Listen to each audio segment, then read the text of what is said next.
Mini ಸಮರದಲ್ಲಿ ಗೆದ್ದು ಬೀಗ್ತಾ ಇರುವ ಕಾಂಗ್ರೆಸ್ನಲ್ಲಿ ಇದೀಗ ಸಂಪುಟ ಸರ್ಜರಿ ಸದ್ದು ಜೋರಾಗ್ತಾ ಇದೆ. ಮುಂದಿನ ತಿಂಗಳು ಅಂದರೆ ಡಿಸೆಂಬರ್ನಲ್ಲೇನೆ ಸಂಪುಟಕ್ಕೆ ಸರ್ಜರಿ ಆಗಲಿದೆ ಅಂತ ಕಾಂಗ್ರೆಸ್ನ ಶಾಸಕರೊಬ್ಬರೇ ಹೇಳಿದ್ದಾರೆ. ಹೀಗಾಗಿ ಇದೀಗ ಕಾಂಗ್ರೆಸ್ ಪಾಳ್ಯದಲ್ಲಿ ಯಾರೆಲ್ಲ ಮಿನಿಸ್ಟರ್ ಗಿರಿಯನ್ನು ಕಳ್ಕೊಳ್ತಾರೆ, ಯಾರಿಗೆಲ್ಲ ಮಿನಿಸ್ಟರ್ ಗಿರಿಯ ಆ ಒಂದು ಲಾಭ ಸಿಗಲಿದೆ ಅನ್ನೋ ಲೆಕ್ಕಾಚಾರ ಜೋರಾಗಿದೆ. ಈ ಕುರಿತಾದ ಒಂದು ಡೀಟೇಲ್ ರಿಪೋರ್ಟ್ ನಿಮ್ಮ ಮುಂದೆ.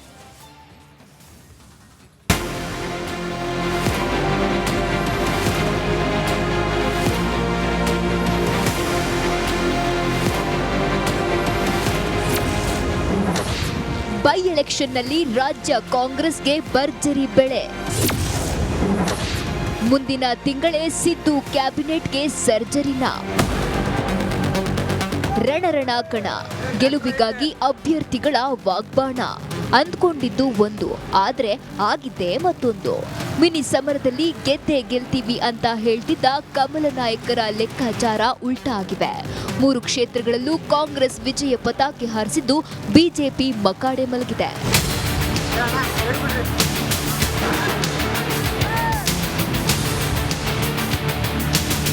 ಮಿನಿ ದಂಗಲ್ನಲ್ಲಿ ದಿಗ್ವಿಜಯ ಸಾಧಿಸಿದ ಕಾಂಗ್ರೆಸ್ನಲ್ಲಿ ಈಗ ಸಂಪುಟ ಪುನಾರಚನೆ ಫೀವರ್ ಶುರುವಾಗಿದೆ. ಬೇಡಿಕೆ ಅಲ್ಲ ಹತ್ತೋದು ಮಲ್ಲಿಕಾರ್ಜುನ ಸಾಹೇಬ್ ಹೇಳಿದ್ದಾರೆ, ಅವ್ರ ಮಾತನ್ನು ನಂಬಿಕೆ ಖಂಡಿತವಾಗಿ ನಮಗೆ ಒಂದು ಅವಕಾಶ ಮಾಡಿಕೊಡ್ತಾರಂತ. ಫಲಿತಾಂಶ ಹೊರಬೀಳ್ತಿದ್ದಂತೆ ಹೊಸ ಲೆಕ್ಕಾಚಾರ.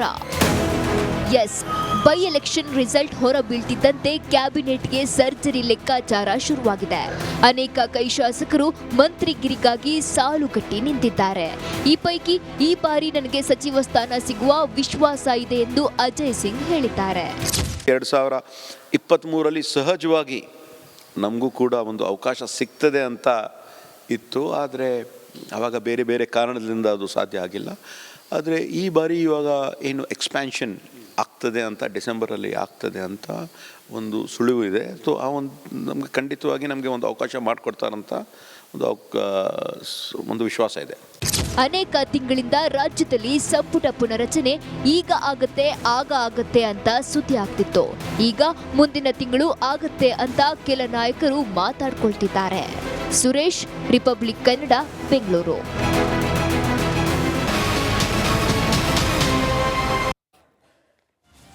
ಕೊಂಡ್ಬಿಟ್ಟಿದ್ದಾರೆ ದೊಡ್ಡಗೌಡರು ಕೂಡ ಅನ್ನೋ ಅನುಮಾನ. ದೊಡ್ಡಗೌಡರ ಮೇಲಿನ ಪ್ರೀತಿ ಜಿಟಿ ದೇವೇಗೌಡರು ಕೂಡ ಮರ್ತಿದ್ದಾರಾ? ಹಾಗಾಗಿ ಪಕ್ಷ ಬಿಡುವಂತಹ ಚಿಂತನೆಯನ್ನ ಮಾಡ್ತಿದ್ದಾರಾ ಅನ್ನೋದು ಸದ್ಯಕ್ಕಿರುವ ಕುತೂಹಲ.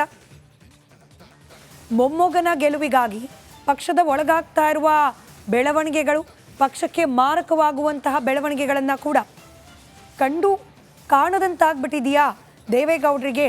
ಹೀಗಾಗಿ ಕಲಿಯುಗದ ಧೃತರಾಷ್ಟ್ರನಂತಾಗ್ಬಿಟ್ಟಿದ್ದಾರ ದೊಡ್ಡಗೌಡರು ಅನ್ನೋದು ಚರ್ಚೆ ಆಗ್ತಿರೋ ವಿಚಾರ. ಕಂಡು ಕಣ್ಮುಚ್ಚಿ ಕುಳಿತರು ಯಾಕೆ ಮಾಜಿ ಪ್ರಧಾನಿ ದೇವೇಗೌಡರು?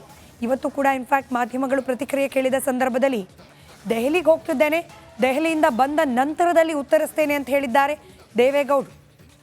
ಆಲ್ರೆಡಿ ಸೋಲಿನ ಕಹಿಯನ್ನು ಕಂಡಿರುವ JDS ಪಕ್ಷದ ಆಂತರಿಕ ಕಲಹ ಈ ರೀತಿ ಬಹಿರಂಗವಾಗ್ತಿರೋದ್ರಿಂದ ಮತ್ತಷ್ಟು ಕಳೆಗುಂದೋ ಎಲ್ಲ ಸಾಧ್ಯತೆ ಇದ್ದೇ ಇದೆ.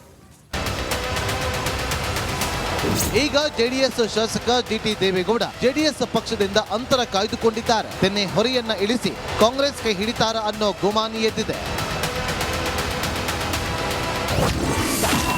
ಜಿಟಿಡಿ ಸಿಡಿಮಿಡಿ 1, ಮತದಾರ ಬಾವಿಗೆ ಬೀಳುವಂದ್ರು ಬೀಳ್ತೀನಿ. ಯಾವತ್ತೂ ನನಗೆ ಸೋಲನ್ನು ನನ್ನ ಕ್ಷೇತ್ರ ಜನ ಕೊಟ್ಟಿಲ್ಲ.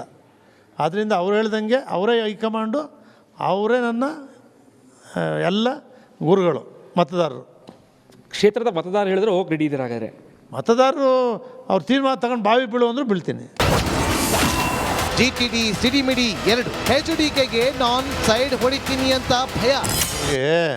ನನ್ನ ಸಂಘಟನೆನೂ ಗೊತ್ತು, ನನ್ನ ಶಕ್ತಿನೂ ಗೊತ್ತು. ನಾನು ಎಲ್ಲಿ ಸೈಡ್ ಹೊಡ್ಬಿಡ್ತೀನೋ ಅಂತ ಅವ್ರಿಗೆ. ನಾನು ಸೈಡ್ ಹೊಡೆಯೋನಲ್ಲ. ಅವನು ಯಾರೇ ಬಂದು ಜನವೆಲ್ಲ ಹೇಳಿದರು ಇವ್ರ ಕುಟುಂಬಕ್ಕೆ, ದೇವೇಗೌಡರ ಕುಟುಂಬಕ್ಕೆ ಸೈಡ್ ಹೊಡಿಬೇಕು ಅಂತ ತಾಯಿ ಚಾಮುಂಡೇಶ್ವರಿ ನೋಡ್ಕೊಳ್ಳಿ. ಒಂದು ದಿವಸ ನನ್ನ ಮನ್ಸಿಗೆ ಬರಲ್ಲ, ಬಂದಿಲ್ಲ.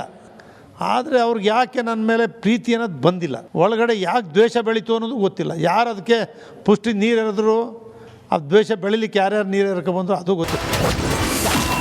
ಜಿಟಿಡಿ ಸಿಡಿಮಿಡಿ 3, ದೊಡ್ಡವರು ನನ್ನ ಜೊತೆ ಮಾತಾಡಿಲ್ಲ. ಅವರು ಈ ಸರಿ ಯಾಕೆ ಗೊತ್ತಿಲ್ಲ ನನಗೆ. ಮಾತಾಡಲಿಲ್ಲ. ಮೈಸೂರು ಬಂದು ಮದುವೆಗೆ ಬಂದರು, ಸಾರಾಮಹೇಶ್ ತೋಟಕ್ಕೂ ಹೋಗವ್ರೆ, ನನಗೆ ಫೋನ್ ಮಾಡಿಲ್ಲ. ಒಬ್ಬರು ನಿಜವಾಗಲೂ ಕರೆದಿಲ್ಲ, ಪಕ್ಷದ ಮುಖಂಡರು ಕರೀಲಿಲ್ಲ. ಯಾರಾದರೂ ಸರಿ, ನನಗೆ ಅರ್ಥ ಆಗ್ತಿಲ್ಲ. ಈ ಥರ ಫಸ್ಟ್ ಟೈಮ್ ಇದು ನನ್ನ ಲೈಫಲ್ಲಿ.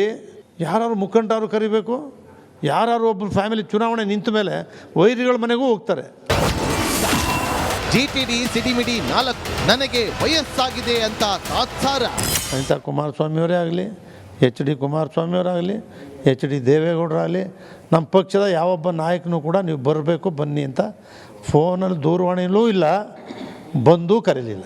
ಈಗ ಅವ್ರು ಯಾವತ್ತೂ ಕೂಡ ಯುವಕರು ಅಂದರೆ ಇಷ್ಟ, ವಯಸ್ಸಾದವ್ರ ಬಗ್ಗೆ ಸ್ವಲ್ಪ ತಾತ್ಸಾರ. GTD ಸಿಡಿಮಿಡಿ 5 ನನ್ನ ಸಿದ್ದರಾಮಯ್ಯನ ಬಳಸಿಕೊಂಡ್ರು. ಪಕ್ಷದ ಸಂಘಟನೆ HD ದೇವೇಗೌಡರು ಗೊತ್ತು ಚೆನ್ನಾಗಿ. ಅದಕ್ಕೆ ನನ್ನನ್ನು ಸಿದ್ದರಾಮಯ್ಯನವ್ರನ್ನೂ ಚೆನ್ನಾಗಿ ಬಳಸ್ಕೊಂಡಿದ್ರು. ಈ ಪಕ್ಷವನ್ನು ತಳ ಹಂತದಿಂದ ಕಟ್ಟಿದ್ವಿ 25 ವರ್ಷ. ಅವ್ರು ಹೋದ್ಮೇಲೂ ನಾನು ದೇವೇಗೌಡರ ಜೊತೆ ಉಳ್ಕೊಂಡು ಈ ಪಕ್ಷ ಕಟ್ಟಿದ್ದೀನಿ. ಈ ಪಕ್ಷವನ್ನು ಶಕ್ತಿಯುತವಾಗಿ ದೇವೇಗೌಡರು ಕಟ್ಟಿದ್ದಂಥ ಪಕ್ಷವನ್ನು ನಾನು ಉಳಿಸ್ಕೊಂಡು ಬರ್ತಕ್ಕಂಥ ಕೆಲಸವನ್ನು ಪ್ರಾಮಾಣಿಕವಾಗಿ ಮಾಡ್ಕೊಂಡು ಬಂದಿದ್ದೀನಿ. ಇವಾಗ ನಾವು ಕಟ್ತೀವಿ ಅಂತ ಭಾಷಣ ಹೊಡಿತಾರಲ್ಲ, ಅವ್ರು ಕಟ್ಟಿ ತೋರಿಸ್ಬೇಕು. GTD ಸಿಡಿಮಿಡಿ 6 ನಿಖಿಲ್ಗೆ ಟಿಕೆಟ್ ಕೊಡಬಾರ್ದಿತ್ತು. ನನಗೆ ಹೇಳಿದ್ದಾರೆ ಅವರು, ಆದರೂ ನಿಖಿಲ್ನೇ ಹಾಕಿದ್ರು. ಯಾರೊಬ್ಬ ಕಾರ್ಯಕರ್ತನ ಹಾಕ್ಬೋದಾಗಿತ್ತು, ಸೋಲೋದು ಗೆಲ್ಲೋದು ಬೇರೆ. ನಿಖಿಲ್ಗೆ ಹಾಕಬೇಕು ಅಂತೇನು ಇರಲಿಲ್ಲ, ಹಾಕಿದ್ರು. ಯಾಕೆ ಹಾಕಿದ್ರು ಏನು ಇವೆಲ್ಲ ಅವರೇ ಹೇಳಬೇಕು. ಯೋಗೇಶ್ವರು ಆ ಕ್ಷೇತ್ರದಲ್ಲಿ ಸೋತು ಗೆದ್ದು ಮಂತ್ರಿಯಾಗಿ ಎಷ್ಟೇ ಆದರೂ ಅವ್ರ ಕ್ಷೇತ್ರ ಅವ್ರಿಗೆ ನೆಲೆ ಇರುತ್ತೆ. ಯೋಗೇಶ್ವರ್ಗಾರು ಕೊಡ್ಬೋದಿತ್ತು. ಹೇಳಿದ್ರಲ್ಲ, JDS ಶಾಸಕ GT ದೇವೇಗೌಡ ಹೇಳಿರುವ ಮಾತು ಪಕ್ಷದಲ್ಲಿ ಏನೂ ಸರಿ ಇಲ್ಲ ಅನ್ನೋ ಅನುಮಾನ ಎದ್ದಿದ್ದು ಕಾಂಗ್ರೆಸ್ಗೆ ಸೇರ್ತಾರ ಅನ್ನೋ ಮಾತುಗಳು ರಾಜಕೀಯ ಪಡಸಾಲಿಯಲ್ಲಿ ಗುಸುಗುಸು ಜೋರಾಗಿದೆ. ವಿನೋದ್, ರಿಪಬ್ಲಿಕ್ ಕನ್ನಡ, ಮೈಸೂರು.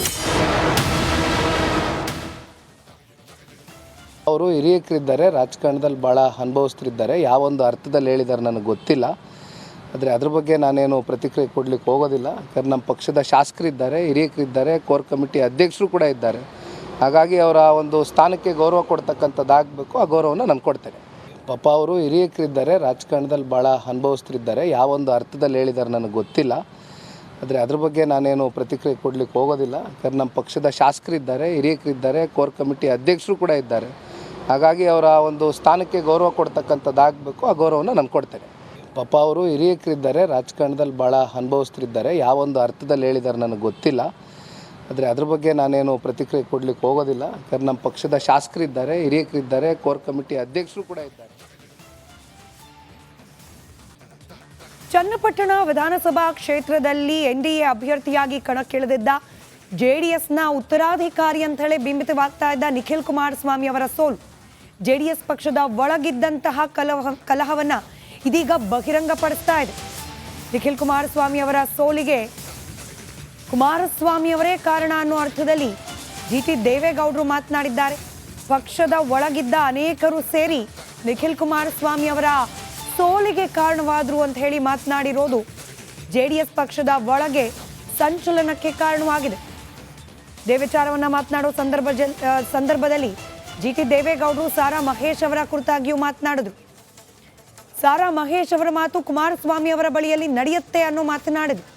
ಇದರಿಂದ ಕೆರಳಿ ಕೆಂಡವಾಗಿರುವ ಸಾರಾ ಮಹೇಶ್ ಅವರು ಇದೀಗ ಆಣೆ ಪ್ರಮಾಣದ ಪಾಲಿಟಿಕ್ಸ್ ಅನ್ನು ಶುರು ಮಾಡಿದ್ದಾರೆ.